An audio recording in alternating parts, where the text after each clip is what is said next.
Asian, woman, corporate America, high heels. These words feel uncomfortable sitting beside each other in most sentences and situations. One starts to think about gruesome ideas of discrimination, prejudice, harassment, and exploitation. Echo these words again, and the sentiment changes with ideas of resilience, inspiration, and hope. Echo these words again as it relates to me and my Filipino heritage, and most people instantly associate it with Imelda Marcos. You just can't say Asian woman in high heels in the same breath and not have any reference to Mrs. Marcos's famous collection of over 3,000 pairs of shoes. Sadly, even though she had a republic of her own, Imelda falls a breath short of corporate America.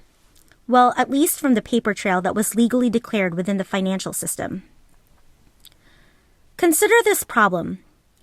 Asian, woman, corporate America, high heels. Echoing it again in my head, I picture crinkled foreheads and half-raised eyebrows, and blurry lines of an insecure Venn diagram drawn on the sand.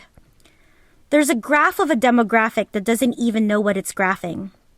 What data do we even input into this? I can see the confusion and the fragility.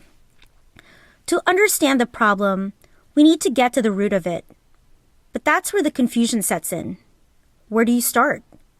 Asian? Which Asian? Woman? Corporate America? High heels? I suppose a logical way to get to know the problem is to look back into history to study the chronological timeline of events that shaped it. But then the real problem begins. Who wrote history? Rather, who wrote her story?